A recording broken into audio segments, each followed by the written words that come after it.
you missed was that I was, and you can go back to the recording. I was just talking about who is here and our purpose for the task force and how we're going to hopefully move forward and finding a time that works for site leadership and district leadership, because at this time we have a wonderful district representative from Ringgold Valley here. We have the city here. We do not have any site leadership here today.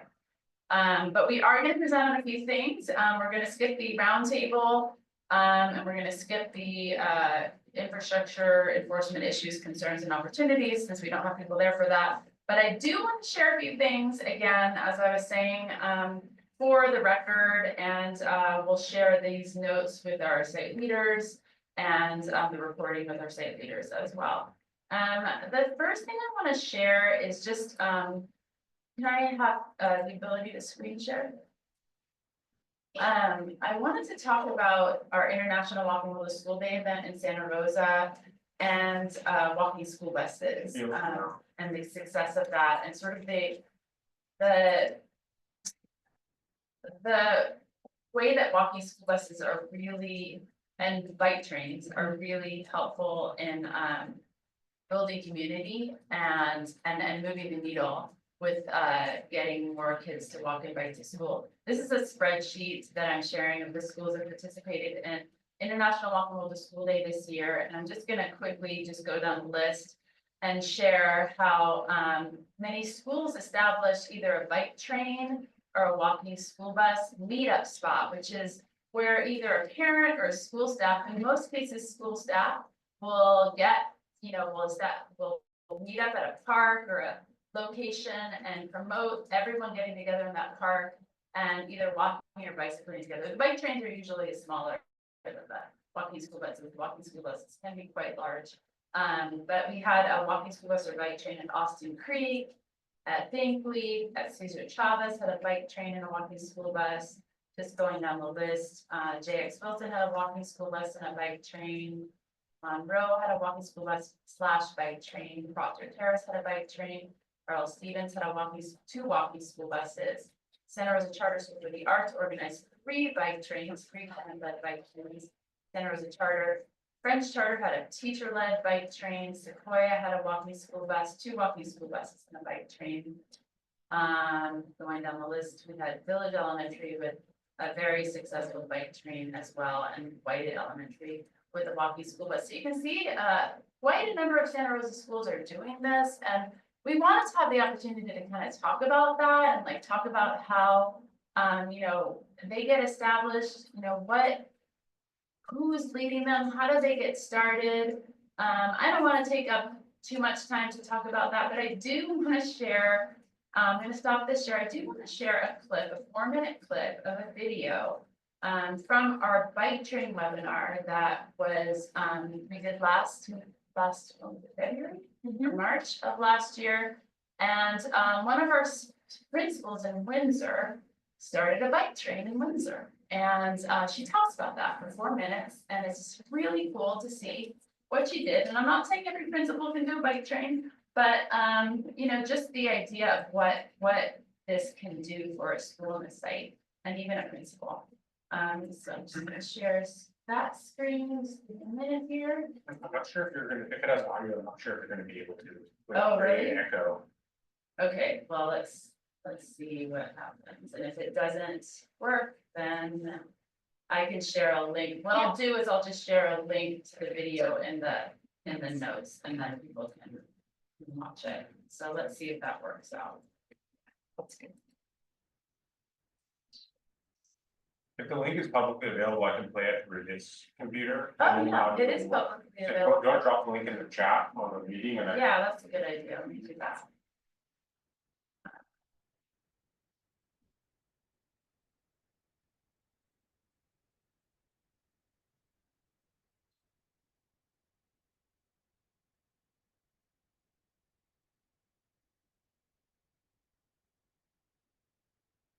That should go to it, unless I copied it in wrong, and then you go to 12, a little before, oops, sorry, let me try that again.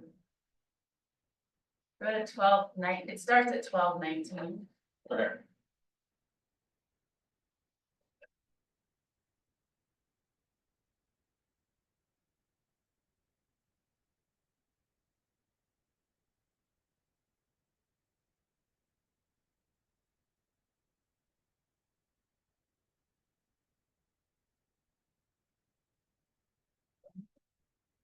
Again, I mentioned this earlier.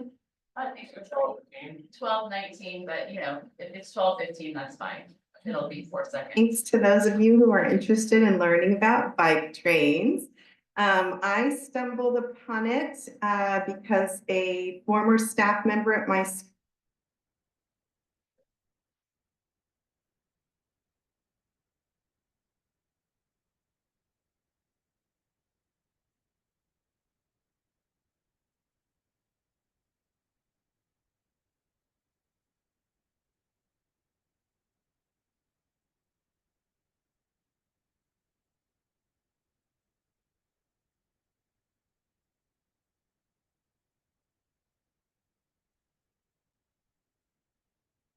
All right, thanks for having me, and thanks to those of you who are interested in learning about bike trains. I stumbled upon it because a former staff member at my school moved schools, and I was sitting down with Sarah and we were planning, and I just couldn't stand the thought that the bike train was going to go away. I'm more of a walker, saunter in the nature kind of a girl, never was a biker. And I told Sarah, I'll do it. And then I went out and researched e-bikes for myself because, you know, I knew I needed to start slow. But you can see there on the slide that our ride is 2.2 miles. And I just tell people if I can do it, anybody can do it, because it's, you know, and it's just lovely to meet up early in the morning. Those are my beautiful students right there, beautiful and brilliant and healthy. I want to reiterate what Sarah said about the importance of promoting your bike train. In my experience, I can go anywhere from 6 bikers to 26 bikers, depending on how hard I promote my bike train. And the parents who are eager and interested are watching the notifications. I know this because I canceled the last bike train earlier this month because my weather app told me there would be rain right during my ride, and nobody showed up, even though there was no rain. So I know they're watching for it because they're excited, but they got that message. So I learned my lesson. I will no longer cancel. I'll let the rain cancel and deter people, but I'm going to show up and on the day and just hope Mother Nature agrees. I'm not sure what's on the next slide. I have a couple more points to share. Oh, there we are. So if you see there at the front of the bike train on the bottom right, that is the Chief of Police of Windsor. And then in the top left, that is our school resource officer. He's an called the SRO. And they accompany us very often. And I love that they have lights on there. So they help us communicate with traffic, you know, pay attention, something's going on here. And I have 3rd, 4th, and 5th graders at my school. So even an 8-year-old can ride with me 2.2 miles as long as their tires are pumped up and they've got a helmet on. They're invited to ride. Let's see, you know, I think this might be, you know, common for other bike train leaders. I actually am the caboose. I like to be at the back because I like to be able to see all the kids and know if somebody needs support. I'm a little less confident being at the front and having them all behind me. So I let the professionals help. I have somebody, a regular volunteer from Safe Routes to School who assists us and leads my train. But what I love is that I end up having something in common and something to connect with my kids about. You know, I work hard to build relationship with all of my students, and it seems I have a kind of a special relationship with the kiddos that ride with me. You know, we say things like, it's time to ride, let's take over the lane. You know, I hear those things come out when I'm on campus, you know, Ms. Zucconi, take over the lane. And so I just, for me, I was never a biker, but now I bike once a month with my students. And it's just a delight, rain or shine. So If anybody has any questions, I'm happy to answer questions. I wish we had Annette here today, but we couldn't get her to come here today, but, we do have other principals that lead walking school buses. We have parents that lead bike trains, we have teachers that lead bike trains. Usually the police department does not join a bike train, it's not typical. That's a bicycling shoot. Yeah, it's just, And he's that just for that. teaches, yeah, Actually, super into it. But I just wanted to kind of share that, that story, and I think there's other really great stories that we can share that are happening at other sites in Santa Rosa. We were here together, we could be sharing those different stories with one another and kind of inspiring each other and making, every site realize that it is doable, it's just kind of takes putting it out there. I'll also say about, Santa Rosa Charter School for the Arts, the 3 bike trains that were formed there, we formed last May. And the way they got formed was the site, a teacher at the site said, I want bike trains at my site. I would like to inspire parents to do that. There was nothing. They didn't have a bike train. And basically, I helped her propose an email that went out to the school. We came up with like a couple of suggested points that, hey, anyone interested in leading a bike train from these spots or another spot of your choice? And this is, we did it for Bike to School Day, and, she sent it out to the whole school community, and we had responses, and there were parents interested, and then we communicated with them, and we established the spots and the meetup time, and it happened. And it was because this teacher wanted it to happen, and she just sent an email, and there was interest. So it's just, a lot of times schools, oh, we can't do this, but it's just the communication needs to go out, that this is an intent. And I think that's important, to be aware of. So, I actually don't see if there are others on the Zoom besides who you promoted to a panelist. Are there others on the Zoom?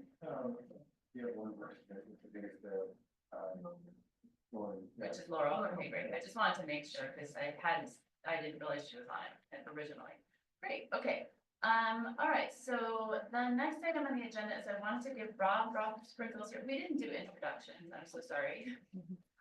Because I was a little discombobulated by not having site reps here. We didn't do introductions, so let me just quickly, again, just relate who is here today. Obviously myself, Sarah Hadler's here, my associate, and Mike Herforth, the interim superintendent here at Rainy Valley Unified School District, Union School District, and Laurel Chambers from Healthy Eating, Active Living, CalFresh, with the Public Health Department is here. And CalFresh is actually the public health is actually supporting some of our audits in Santa Rosa this year, which is wonderful, and that's what Rob Sprinkle is about to talk about. Not just that, but updating us on what the city's been doing in relation to safe routes. And Rob, you're not on the Zoom. I can share the presentation. Yeah, if you have it, that'd be great. I'll just put it in the next slide. I've got it ready.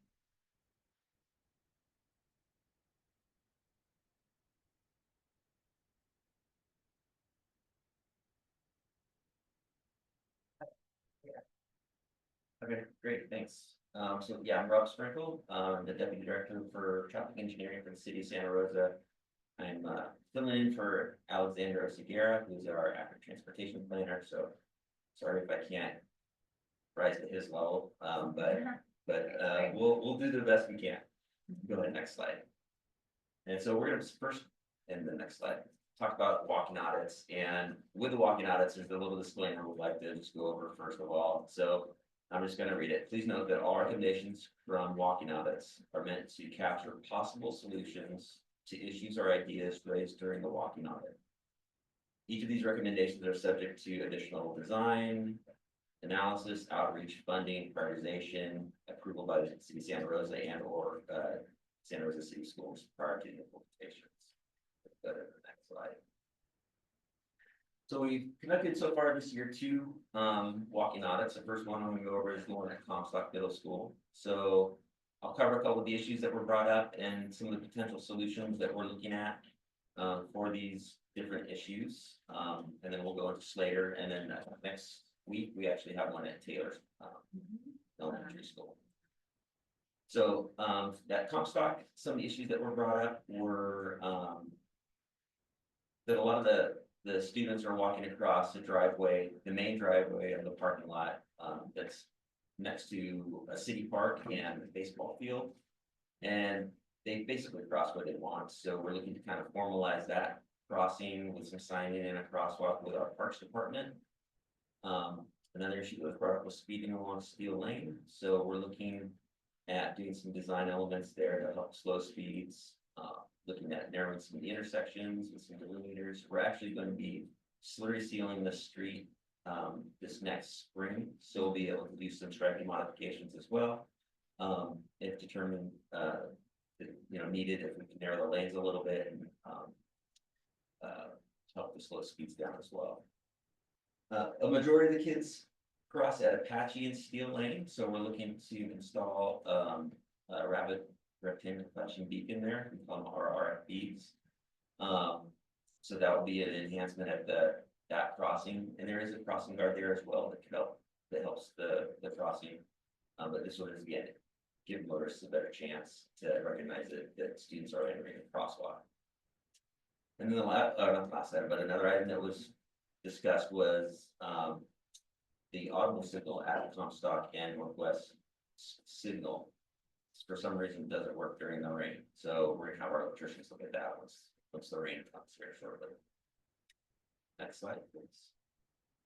So another issue at Comstock was the kids that do ride their bikes to school ride on the sidewalk along the Comstock driveway, and that the sidewalk isn't really wide enough to allow for students and the bikes to ride at the same time. So we're working again with our Parks Planning Department to see if we can widen that sidewalk in the future to help accommodate both modes of transportation there.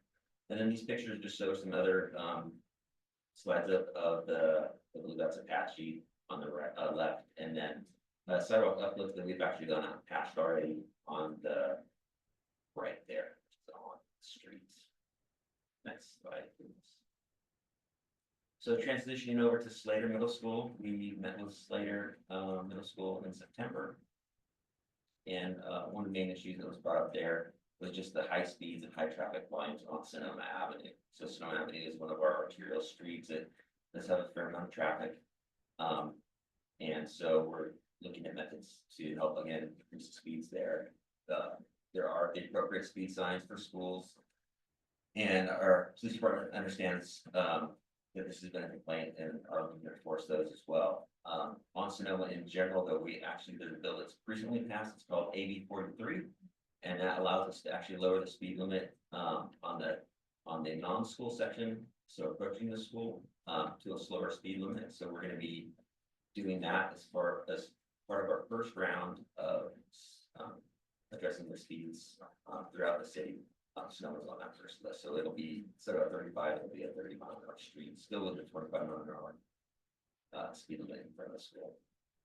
So there are also some other improvements that we're looking to make the crosswalk crossing a little shorter, and getting some bulb outs with delineators, and also looking at some striping modifications for the bike lanes on Sonoma. Next slide.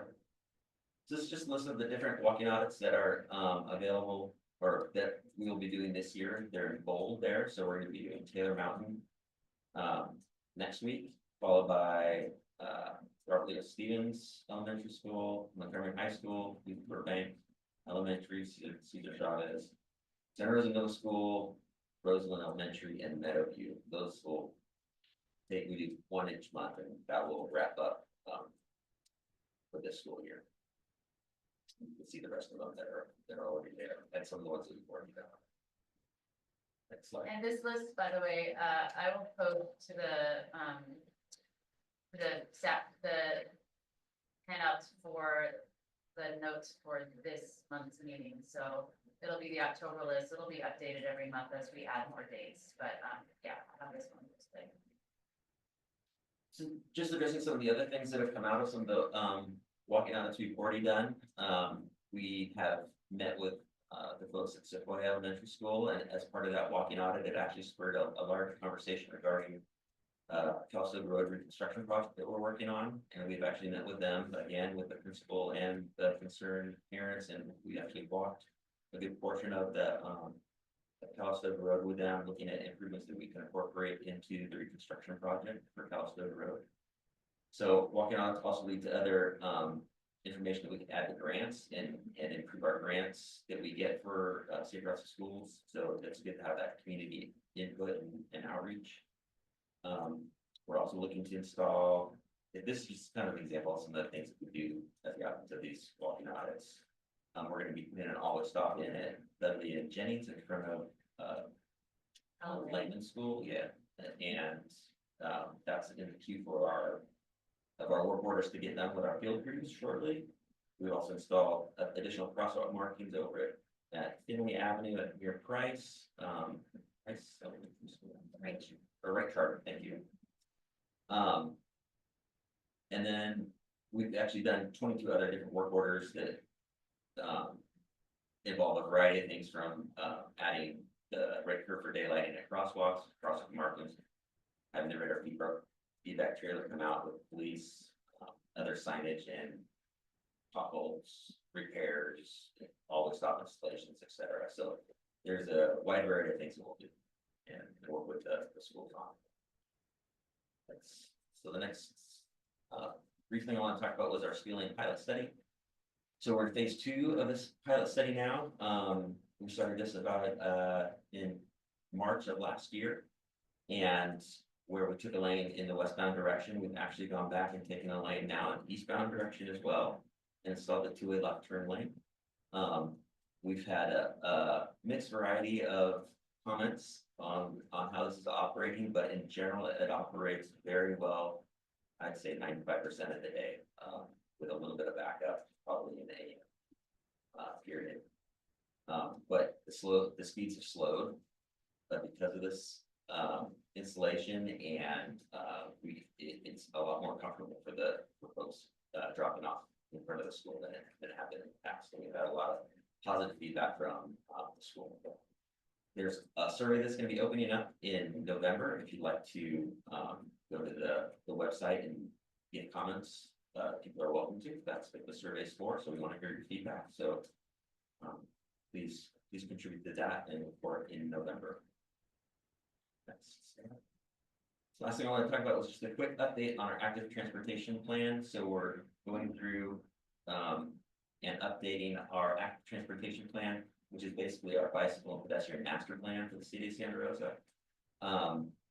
We've opened up the project list, which is on the website at this address here, where you can go into an interactive map.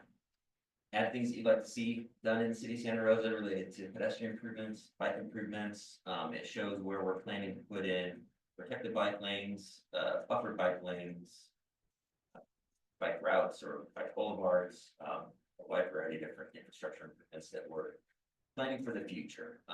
That's not all going to happen at once. We don't have nearly enough money to do that, but we need to have a plan to help guide us when things come to us that we can plan for.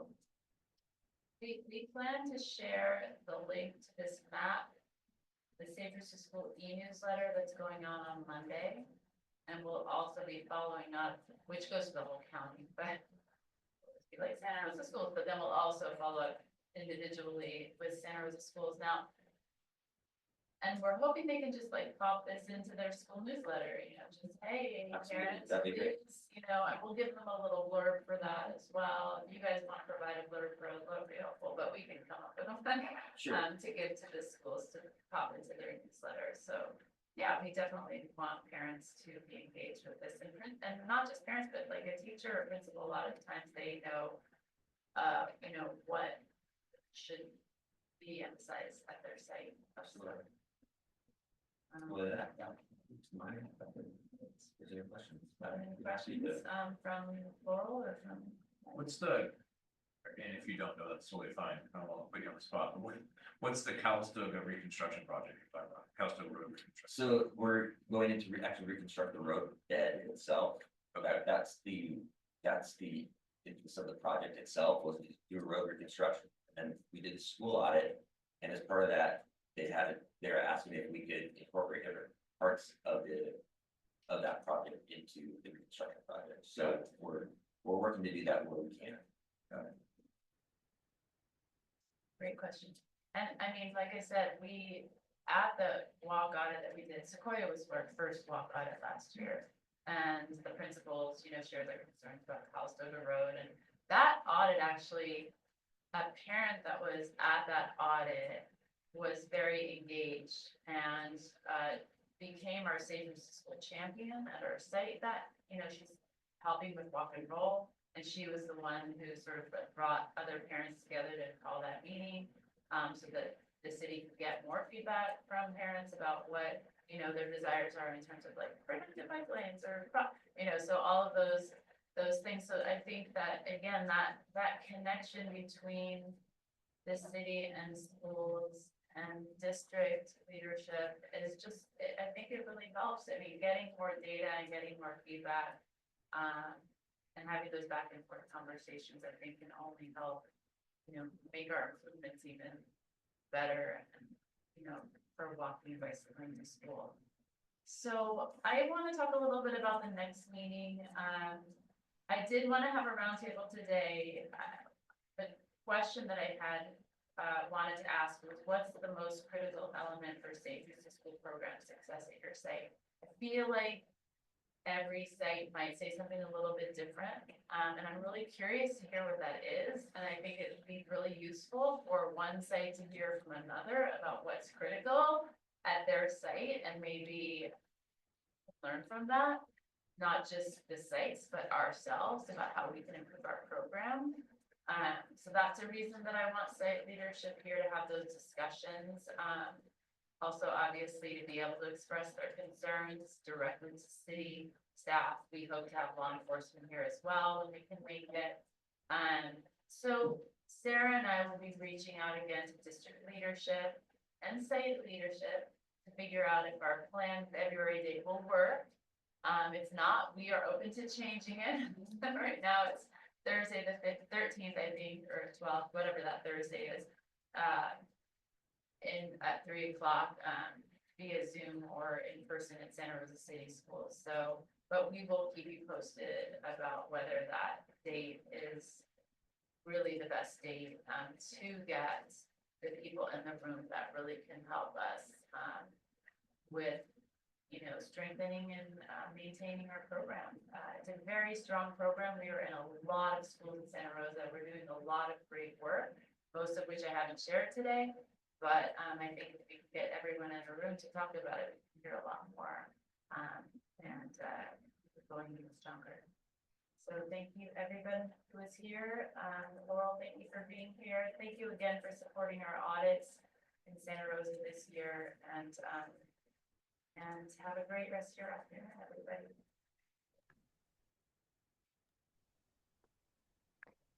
Thanks for the updates. Great progress.